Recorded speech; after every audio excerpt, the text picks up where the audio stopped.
পশ্চিমের আকাশে হেলে পড়ছে সূর্য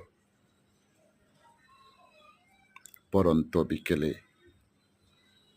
চট্টগ্রামের কর্ণফুলীর তীরে দাঁড়িয়ে এমন দৃশ্য উপভোগ করার মতো সময় হয়েছিল আমার। তাই তো কবির ভাষায় বলতে হয়, এমন দেশটি কোথাও খুঁজে পাবে না কো তুমি, সকল দেশের রানী সেজে আমার জন্মভূমি। এভাবেই প্রতিদিন ভুলে থাকতে চাই প্রকৃতির মাঝে আমার জীবনের সকল দুঃখ, কষ্ট, বেদনা। ধন্যবাদ সবাইকে।